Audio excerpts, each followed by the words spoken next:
Anti-bullyism is the most popular social movement in the history of the world. Now, what do I mean by anti-bullyism?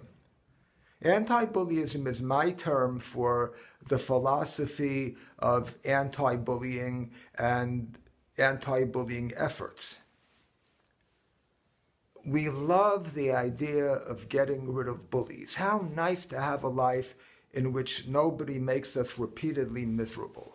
That's what the anti-bullying movement is about, to get rid of people who make us miserable, especially repeatedly. Are we any closer to getting there?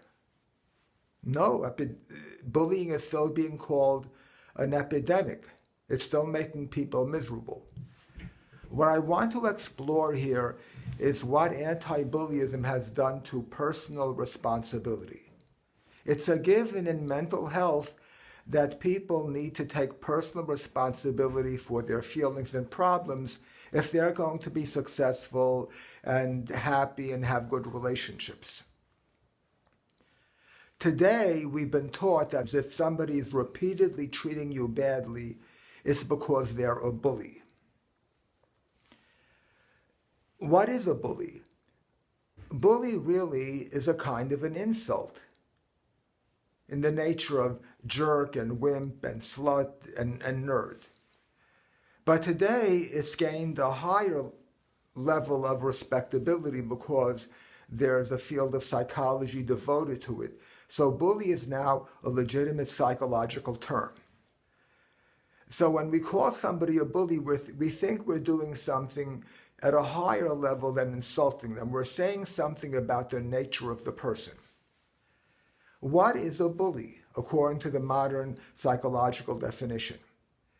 It's really somebody who's sociopathic or psychopathic. A sociopath or psychopath is somebody who has an underdeveloped conscience or defective conscience. So they hurt people and they even enjoy hurting people, and they do repeatedly because that's the nature of the person.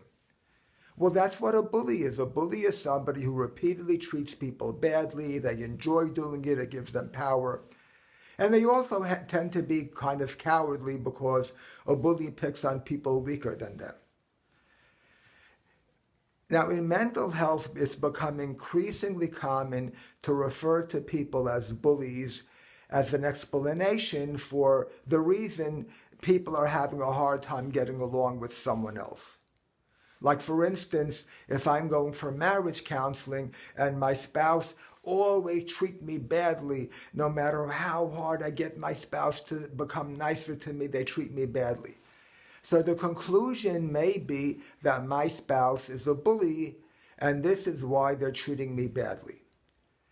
Now, in the past, before it was common to use the word bully, if I went to therapy because I was having difficulty getting along with my spouse or somebody else, my job in the therapy would be to try to figure out why I'm having the problem, what's my role in the relationship problem, what can I do to make things better, to get the person to stop treating me badly and to become nicer to me.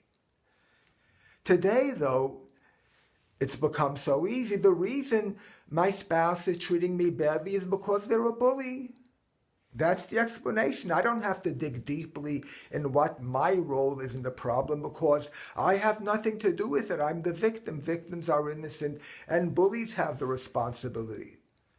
So people love this. Why in the world should I work hard to try to understand my role in relationship problems when all I have to do is call the person a bully, and now we understand why we're having the problem.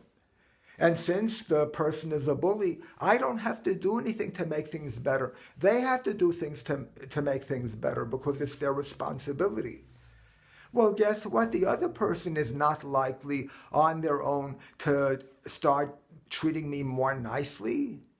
Why would they do that? They're going to keep on doing what they always do. But I'll tell myself, and maybe even my therapist will validate it, the reason they keep on treating me badly is because they're a bully. Nothing more to explain. Well, we can't improve our relationships if we're going to think of everybody who constantly treats us badly as a bully. You have to ask, is the person really a bully? Meaning, do they treat everybody badly? Is this the way they act? Or is it only in the relationship?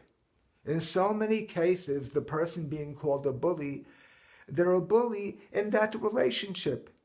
And if I'm calling my spouse a bully, I might wonder, how come other people like my spouse? My spouse is pulling the wool over their eyes. I know the real person is a bully, and they're making believe they're nice to everybody, and somehow they fool everybody, and they have good relationships. Well, if my spouse gets along with other people and is respected by other people, and to me they seem a bully, they're not a bully. They're having a problem with me. It's a relationship problem. So please, from now on, when you hear somebody using the word bully, don't think of it as a diagnosis, as a fact that this is what the person is. To that person, the other one seems like a bully because they're driving them nuts, they're making them miserable. So please take the word bully with a grain of salt, and I hope you'll see it differently from now on. Thank you.